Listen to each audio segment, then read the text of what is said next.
네, 오늘 이 3장, 본장은 바울이 고린도 교회가 바울에 대한 관계를 회복했다. 그 기쁜 소식을 듣는 가운데 보다 자세히 자신의 사도권을 보다 심도 깊게 다루고 있는 내용입니다.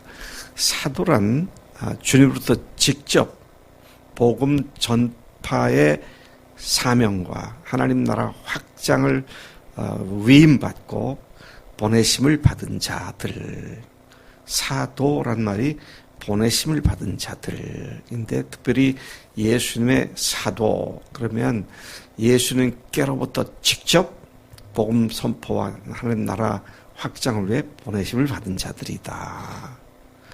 그러니 어떤 사람이 어떤 도시에 가서 예수님의 이름으로 복음을 선포할 때 주님께로부터 보내심을 받은 자가 맞냐? 이런 것들이 종종 시비거리가 될 수 있었습니다. 왜? 거짓 교사들이 많았고, 또 인간적인 방법으로 자신들의 이득을 취하기 위해서 복음을 빙자하여 사람들을 갈취하거나 그런 일도 있었기 때문에 이 사람이 정말 정통한 복음의 사역자이냐, 이것을 가지고 시비를 거는 문제가 되는 경우가 많이 있었는데, 그것이 이 고린도 교회에서 있었던 일이었음을 우리가 잘 알고 있습니다. 바울은 자신을 지칭해서 특이한 말로 얘기합니다. 자기가 어떤 존재냐? 새 언약의 일꾼이다. 새 언약의 일꾼. 그래서 새 언약의 일꾼이 된 자신의 사도직을 그렇게 말을 하고 있습니다. 그 사도직의 성격을 새 언약이라는 말로 설명을 하고 있는 것이죠. 그는 자신에 대한 추천서, 천거서, 또는 누가 안 써주면 자천서, 자기가 스스로 추천하는 이런 것들이 필요 없다는 것을 자신의 사역으로 인해 믿게 된 교인들을 보라고 하면서 그런 것들은 필요가 없다. 그렇게 얘기를 하고 있는 겁니다. 왜 필요가 없느냐? 교인들의 변화된 삶 그 자체가 추천서이고 자천서이지, 그것은 차지해 두고 누가 어떤 권위를 가지고 보냈느냐 하느냐, 이거는 자신한테는 그렇게 중요하지 않다. 그런 얘기죠. 이건 누구도 갈불 수 없는 확실한 증거입니다. 복음 때문에 사람들이 변하고, 복음 때문에 사람들의 변화가 주변 사람들에게 예수가 저런 사람들을 만들어내는 분이구나, 하나님이 저들 가운데 계시는구나, 이게 읽혀지는 강력한 추천서다. 지금 그런 얘기를 하고 있는 겁니다. 참 중요한 얘기예요. 우리 교회가 계속 지금도 완전히 되지 않아서 어려운 부분도 있고 하지만 어떻습니까? 매주 형제 자매들의 간증이 지금 하나님께서 우리 가운데 일하고 계시는 분명한 추천서가 되는 거잖아요. 그런 성령으로 말미암는 실제적인 삶의 간증이 없고 변화가 없다면 아무리 제가 성경을 잘 가르쳐도 맨날 헛소리가 되고 말 겁니다. 참 이건 너무도 중요한 얘기예요. 바울이 지금 삶의 또 사역의 결과를 갖다가 이 너희들이 바로 추천서다. 사람들이 너희들에게서 하나님의 일꾼들이 했던 일이 하나님의 권위로 되었구나 하는 것을 읽게 하고 계신다. 지금 그런 얘기를 하고 있는 것입니다. 그는 어떤 사람들처럼 천거서를 붙이거나 말거나 할 필요가 없다고 했습니다. 천거서, 추천서 이런 것을 통해 영적 권위를 부여받지 않았고 그의 사도권을 부정하는 자들이 그것을 가지고 지금 문제를 제기했었다는 것을 보게 됩니다. 이에 대해 바울은 자신에게는 그런 천거서가 필요 없다고 한 것입니다. 바울은 자신이 그리스도의 복음으로써 너희들을 낳았다. 4장에 보면 그런 말씀이 나옵니다. 복음으로 내가 너희를 낳았다. 그 교인들의 성도들 자체가 추천사다. 지금 그렇게 말하고 있죠. 바울은 새 언약의 직분이 영광스러운 것임을 밝히고 있습니다. 뭐에 비해서? 과거의 언약, 율법이죠. 그것에 비하여 새 언약의 영광스러움이 훨씬 크고 긴 것이다. 그렇게 말을 하고 있는 겁니다. 바울은 새 언약의 영광스러운 직분을 중심으로 기독교 신앙의 진수를 설명해 주었습니다. 따라서 이 3장의 내용을 잘 살펴보면 1절부터 6절까지가 추천서 문제를 옛 언약의 사역과 새 언약의 사역을 대조시켜서 설명을 했고요. 그 다음에 7절부터 마지막 18절까지는 모세의 영광과 그리스도의 영광을 대조시킴으로써 새 언약의 탁월성을 강조하고 있음을 보게 됩니다. 1절부터 6절까지의 내용을 다시 한번 살펴보면 2절과 3절에서 이렇게 말하죠. 너희는 우리의 편지라. 우리의 편지다라는 말을 다른 말로 바꾸면 너희는 우리의 추천서다. 그런 얘기를 하고 있는 거죠. 우리 마음에 썼고 묻 사람이 알고 읽는 바라.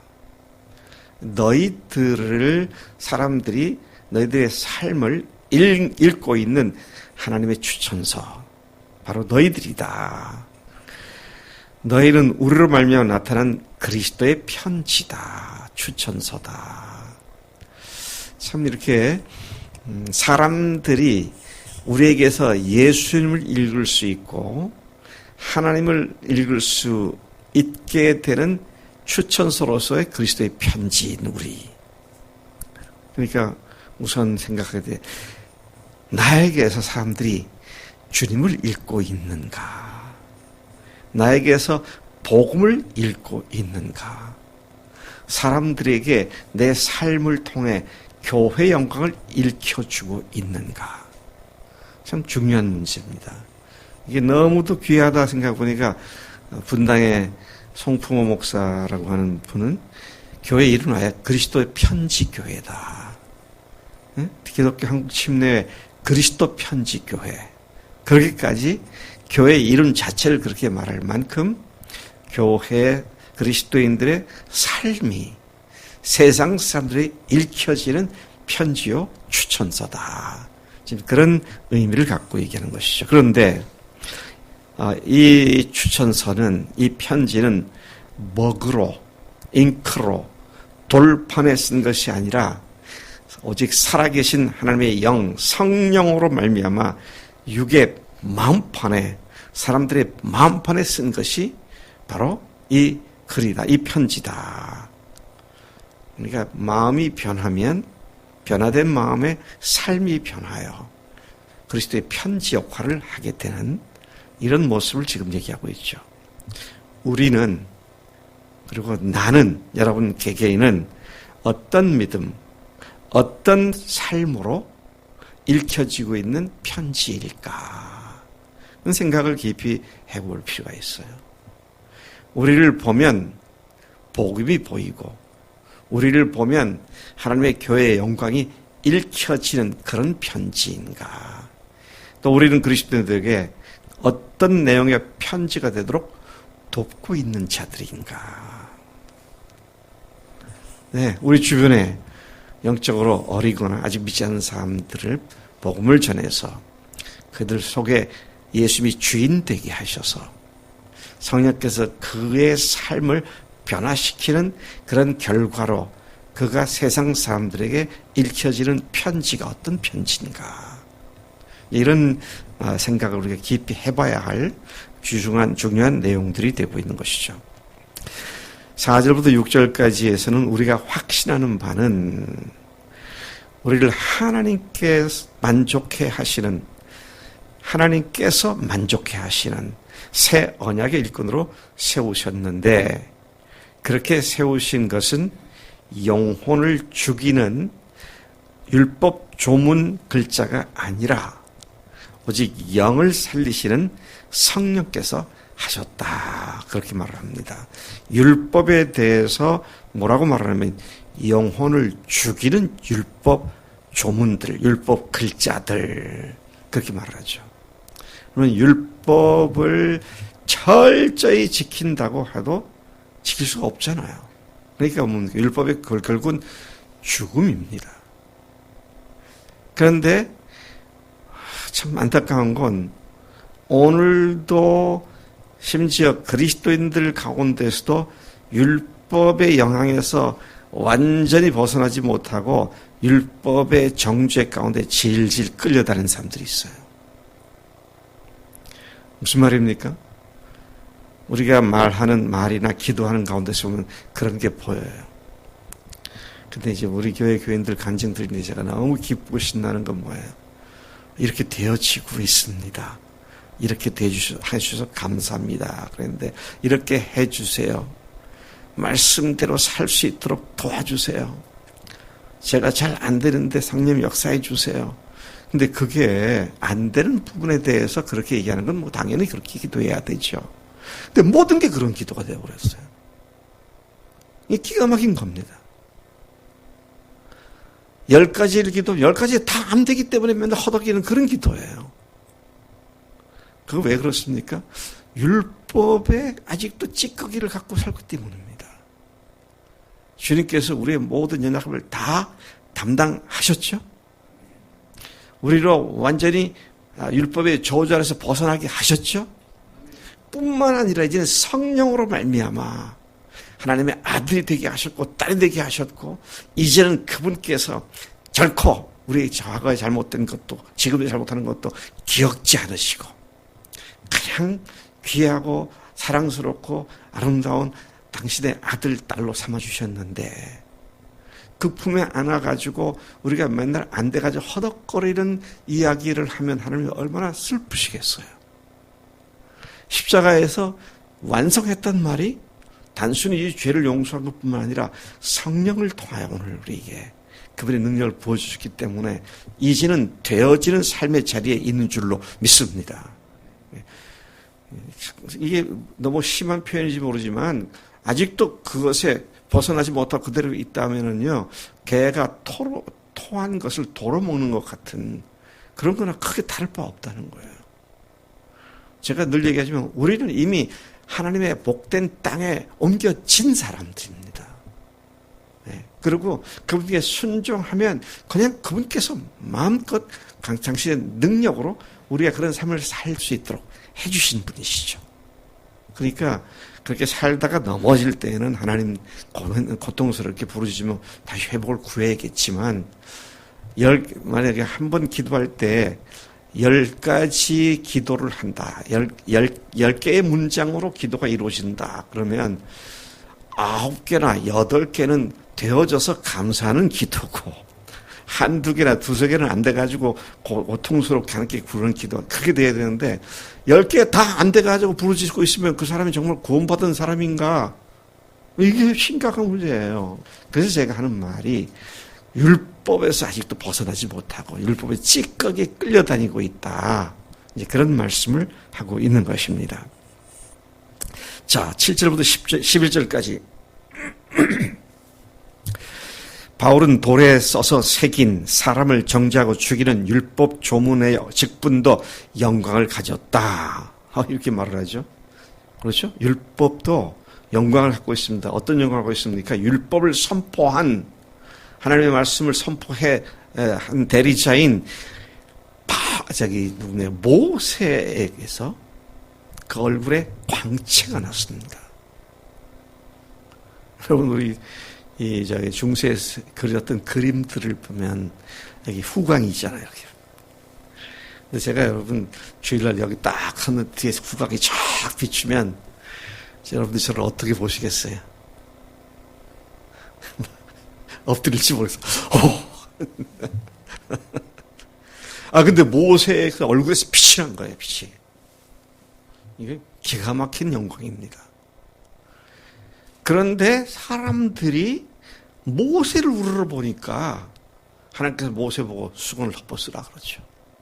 얼굴 가리게 쓰라 하니까 모세를 보지 못하게 하나님의 영광을 바라봐야 되는데, 그래서 모세가 얼굴에 수건을 쓰고 그렇게 살았는데 어떻습니까? 하물며 죽어 없어질, 일시 있다가 없어질 율법도 그런 영광이 있는데, 하물며 성령께서 복음으로 주신 영의 직분인 복음의 사명자들이 갖고 있는 그 직분은 더욱 영광이 넘치고 있다. 지금 그런 얘기를 하고 있는 겁니다. 9절, 정죄의 직분도 영광이 있은즉 의의 직분은 더욱 영광이 넘치리라. 10절, 이전의 영광이었던 것이 더 큰 영광이 옴으로써 더 이상 이전 것은 영광이 될 것이 없다.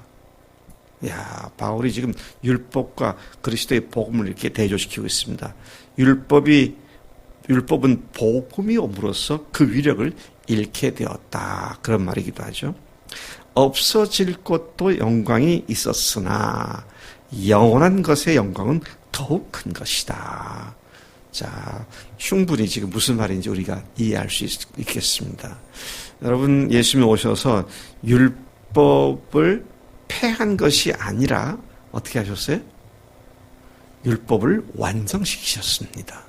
그래서 아까 우리가 말한 것처럼 잘 안 됐었는데 이제는 되게 해주시잖아요. 그게 율법을 폐한 것이 율법의 완성이라는 말 속에 포함되어 있는 의미가 되죠. 우리는 예수 믿는 순간 구약을 다 버리고 오로지 예수님이 하신 말씀만 믿는다, 아니잖아요. 예수님이 하신 말씀이 다 구약에 있는 말씀입니다. 근데 이제는 그것이 되어지는 걸 보죠. 참 감사한 일이 아닐 수 없어요. 11조를 해야 된다. 11조 하는 사람이 복 주겠다. 그렇게 구약의 율법이 그렇게 말을 하잖아요. 근데 잘 안 됐는데, 이거 에린이가 지난주에 간증 들어보니까, 이게 11조 하는 게 너무 즐거워가지고. 즐겁지? 너무 기쁘고. 근데 전에는 잘 안 되던 게 이제는 즐거움이 된 거예요. 뭐가 그렇게 만들었어요? 율법이? 복음이 그렇게 만들잖아요. 자, 그런 의미를 지금 말하고 있는 것이죠. 12절에서 11절, 16절까지 모세가 썼던 수건, 얼굴 가리개 수건이죠. 얼굴 가리개 수건은 그리스도로 말미암아 없어진 것인데, 14, 16절 보니까 그들의 마음이 완고하여 오늘까지도 구약을 읽을 때 그 수건이 벗겨지지 아니하고 수건이 그 마음을 덮고 있는데, 여러분, 율법의 찌꺼기가 여러분들을 아직도 덮고 있습니까? 지금 그 얘기를 하는 겁니다.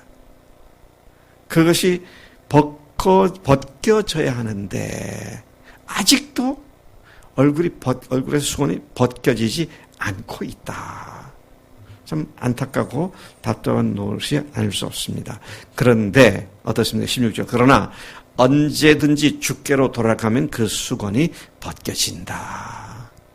주님 안에 딱 서서 주님께 초점 맞추고 살아가면 율법의 조항이 아니라 주님의 사랑이 우리를 변화시키는 놀라운 능력을 발휘하는 줄로 믿습니다. 그게 되니까 우리도 기쁨과 즐거움으로 살게 되는 것이죠. 17, 18절. 주는 영이시기에 주의 영이 계시는 곳에는 뭐가 있다? 자유가 있다. 아까 그랬잖아요. 에리가 11조를 드리는데 기쁘게 드린다고. 자유함이 없으면 아까운데 내가 왜 11조를 알아가지고 안 내면 뭐 벌 받을 것 같고 내야 하긴 해야겠는데 그런 마음이 아니잖아요. 주님께서 주셨으니 주님 거니까 내가 이렇게 드릴 수 있게 돼서 너무 감사합니다. 이 코로나 시절에도 하나님 드릴 게 있다는 게 너무 감사합니다. 그런 감사, 수건이 벗겨진 믿음, 이런 것을 얘기하는 것이죠. 18절, 그래서 이제 우리는 다 수건을 벗은 얼굴로 거울을 보는 것 같이 주의 영광을 보매 그와 같은 형상으로 변화하여 영광에서 영광에 이르니 곧 주의 영으로 말미암으니라. 야, 참 너무 귀한 말씀입니다. 그리스도의 예수님을 믿는 사람들이 어떤 사람이냐? 패망에서 영광으로 돌아왔잖아요. 그렇게 돌아온 그리스도의 삶은 어떤 사람들이냐? 영광에서 영광으로 이르는 사람이다. 영광의 연속이다. 더 이상 패망과는 관계없다. 아멘이십니까? 이게 얼마나 감사한지 모르겠어요. 율법과 대조되는 새 언약의 복음이 갖게 되는 영광스러움을 입고 살아가는 우리가, 여러분이 참 복받은 존재임을 다시 확인하게 됩니다. 율법에 속한 믿음은 여전히 허덕이는 믿음이지만 새 언약의 복음에 속한 믿음은 자유함을 누리며 주님의 능력이 내 속에 나타나는 그런 삶인 줄로 믿습니다. 오늘도 율법의 찌꺼기에 매이지 않고 완전히 자유로운 자로서 주님 앞에서 벗겨진 수건, 그리고 하나님의 편지가 되는 우리가 되는 오늘의 삶이 되기를 축복합니다. 하나님 아버지 감사합니다. 오늘 이 아침에 바울의 사도권에 관한 진지한 가르침, 그가 율법과 복음을 대조시켜 얼굴 가리개와 또 완전한 자유함을 말씀한 것 감사합니다. 하나님, 더욱더 감사한 것은 그 말씀이 오늘 내 삶이 되었고 우리의 삶이 되었고 우리 교회의 삶이 된 것을 감사합니다. 더욱더 분명하게 읽혀지는 그리스도의 편지가 되도록 우리와 우리 교회를 복주시고 또 복주시는 줄로 믿습니다. 감사하고 예수님의 이름으로 기도를 쌉나이다. 아멘, 아멘.